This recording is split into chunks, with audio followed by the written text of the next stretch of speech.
morning dawned as usual, lazy sun creeping over the jagged peaks of the rocky edge, casting the Ilmar Valley in golden rose hues. A warm breeze rippled the wheat fields. The air smelled of fresh bread and spring grass. Nothing seemed amiss. But today, everything changed. Kale, an orphan and apprentice blacksmith, woke with a strange sensation, like someone was watching him from the shadows. He rose before dawn, donned his simple tunic, and stepped outside. On the horizon, at the foot of the mountains, something dark breathed, like a thick cloud, though the sky was clear. Again this dream, he muttered, glancing at the sleeping village. He had dreamed of flames, stone gates, and a voice calling his name, an ancient, forgotten name. On the path to the forge, he spotted something else strange, dead crows at the road's edge, as though burned internally. He knelt by one, the skin scorched where he touched the charred feather. "What magic?" he whispered. In the village, everything appeared calm, but the air felt tense. Elder Arden, usually kind and unhurried, seemed alarmed. He beckoned Kale as he passed. "You felt it, didn't you? Something has awoken in the mountains. The old seals weaken. And you weren't born by chance. It's time I told you the truth." Before Kale could ask a question, a piercing, inhuman screech filled the air. A massive shadow swept over the valley. Everything froze, even the birds didn't flinch. The shadow swirled over the valley. Elder Arden wasted no time. He led Kale to his hut, the oldest building in the village, hidden from strangers. Inside, the air smelled of dried herbs, dust, and ancient ink. Maps and amulets made of bone and wood lined the walls. "You must listen carefully," Arden said, locking eyes with Kale. "Something that should have remained sealed in the mountains has awakened. And it's tied to you." "Why me? I'm just..." "No," Arden interrupted. "You descend from the Seal Wardens. Your line was erased from history to protect you. But magic forgets nothing. And it's calling you. Tonight you'll go to the Lyrian Forest. A guide awaits, and answers." Kale felt a chill run down his spine. The forest was forbidden, rumored to whisper in strange languages. Travelers who ventured too deep never returned. But he nodded. That night he departed alone, carrying a rucksack, the sword forged by his adopted father, and the amulet Arden had given him. The amulet was warm to the touch, as if alive. The forest greeted him in silence. No birdsongs, no rustle, only still, towering trees stood sentinel. After a time, Kale sensed he wasn't alone. Something watched. From shadow emerged a figure, a tall woman draped in cloak of moss and feathers. Her face was partly hidden, but her eyes glowed with starlight. "I am Elena, keeper of the forest," she said. "And I have waited for you, Kale. The world teeters on the brink, and you are the bridge between past and present. You must awaken the source." "The source of what?" "The source of life, of magic, of truth. But first, you must survive the trial of roots." The trees stirred as the earth beneath Kale's feet began to pulse.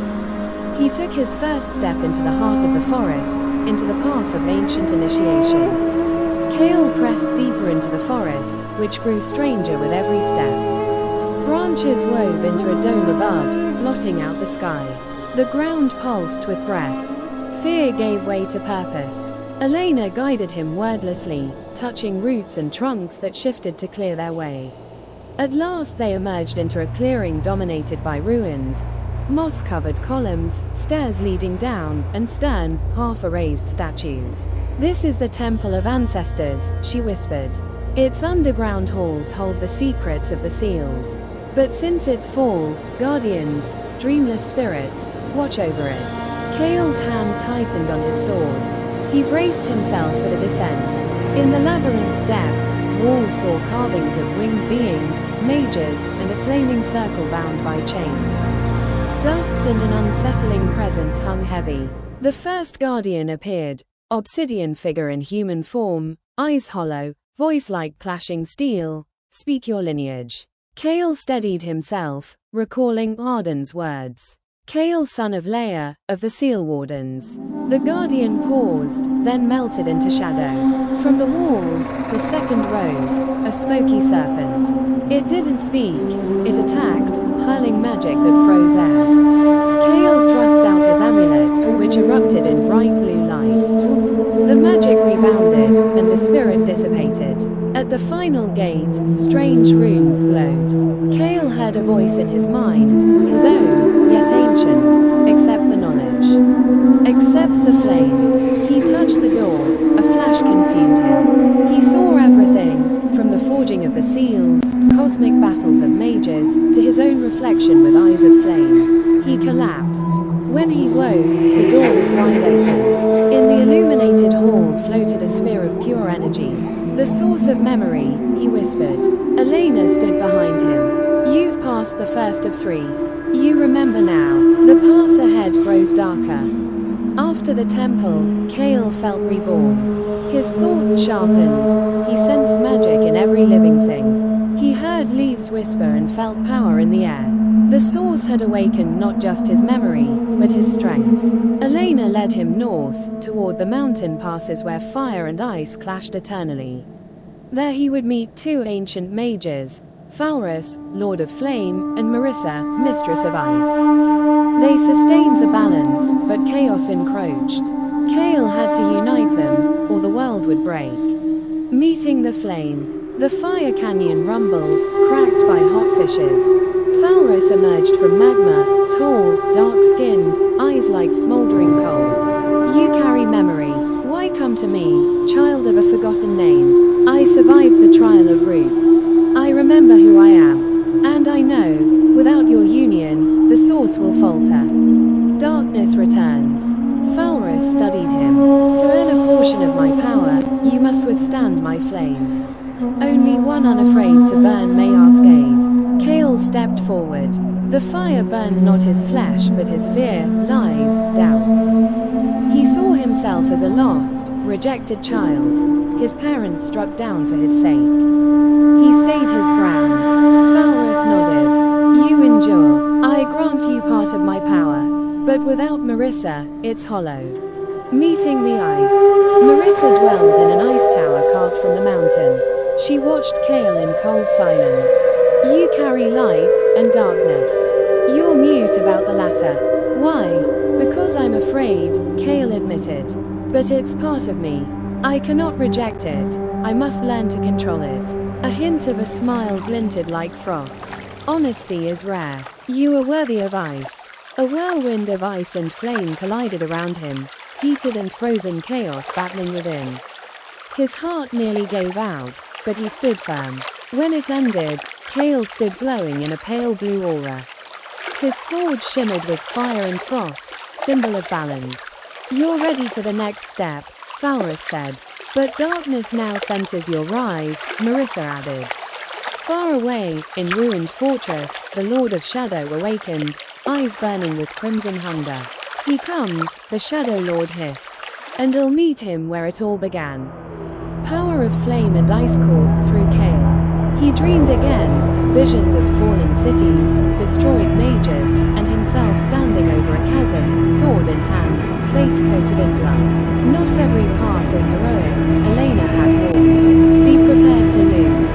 They traveled through the old kingdom of Elena, now desolate lands around the Seal Circle. In Nokra Fortress, Kale encountered his childhood friend, Rias, changed, wearing the black robes of an ascendant mage but smiling the same. Kale, I thought you were dead. You've become a hero, or so they say. Kale was wary, but allowed himself a night's rest within fortress walls. At midnight, he awoke to find Rias in council, speaking to a living shadow, one Kale had seen in visions. He's nearly ready, Rias said. He trusts me. I'll guide you to the circle, and you'll get what you see. Kale stepped forward. You, this whole time. Rias turned, expression cold.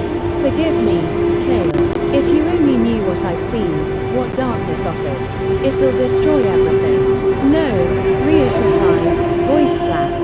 It will recreate. The old world must burn. We are sparks of cleansing flame. They dueled. Magics crashed. flame and ice against shadow and venom. Rias was strong, terrifyingly so. But Kale prevailed, and banished him, unable to kill the friend he once loved. At dawn, Kale departed alone. Elena vanished too, leaving just a letter. The trial was yours, and it's not over. True suffering lies ahead. But you are not alone, if you do not forsake yourself. Kale looked to the moon, still red. The betrayal had come. The war was only beginning. Kale walked alone across the Deathlands, once fertile plains now scorched and lifeless. Even magic here felt viscous, twisted. With every step, the land called to him. His blood answered. He arrived at ruins at the foot of the circle, discovering a home from his dreams, now ashes. Amid the remains, he found a broken locket, identical to his amulet. Inside, engraving, for Kale, from Leia and Miriel. They were here, until the end, he whispered. A voice sounded behind. I am too. He turned to find an old man in a grey cloak, scarred and with eyes like Kale's. Who are you? Your grandfather, the last guardian of the Source. I've waited. When the Source calls you, why not find me sooner? You needed to grow, without knowing, but with a choice. Heritage is no curse, it's a spark. You must ignite it yourself.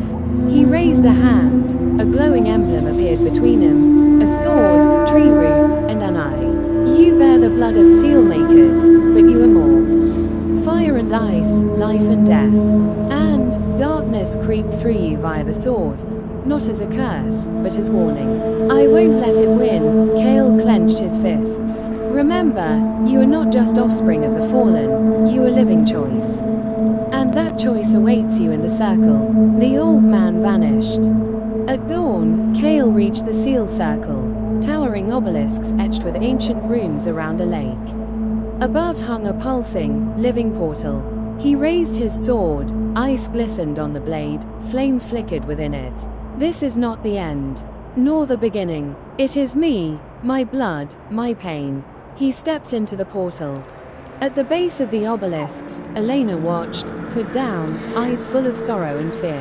Forgive me, Kale. You do not know the whole truth. Kale entered the circle, and instantly stood in another realm. Essence of the world, woven from magic, memory, pain, and hope. Emptiness and radiance swirled, time and space distorted. At the center sat a throne of skulls and black glass.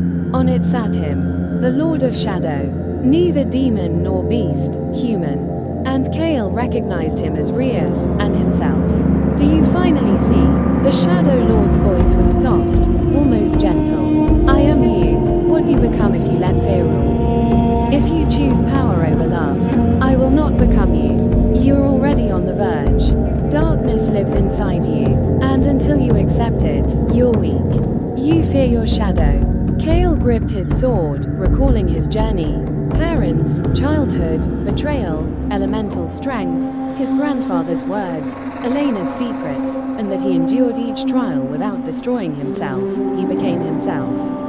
Imperfect, but whole. I won't become you. I am me, light and darkness. And I decide who I am. He lunged forward. Their battle was a clash of wills, not flesh. The Shadow Lord blocked every strike, because he was Kale, but lacked one thing, faith, the faith sown in Kale by every person who stood with him, saved him, betrayed him, even Rias. At the crucial moment, Kale dropped his sword and stood barehanded. If you are me, then kill me. But no, I don't fear you, because I accept myself, fully, and I forgive you. The shadow faltered, cracked. Darkness collapsed inward. The Shadow Lord screamed, not in pain, but rage. No, without darkness, you are nothing. Without light, you're nothing either, Kale whispered. The source flared above them, breaking free. The realm erupted in light. When Kale awoke, he lay at the circle's edge. Elena stood beside him, hood removed. You knew who he was. Yes, she answered softly. I was one of those who forged the seals long ago. I waited not just for you to close the circle, but to shatter it. And you have. And Rias, he lives. Someday, he may understand. Kale looked up at the sky, clear, free of darkness or portents. Just sky. He knew the journey was not over. The world was healing. People would remember and forget. It's the way of the circle. But now, for the first time, light remained.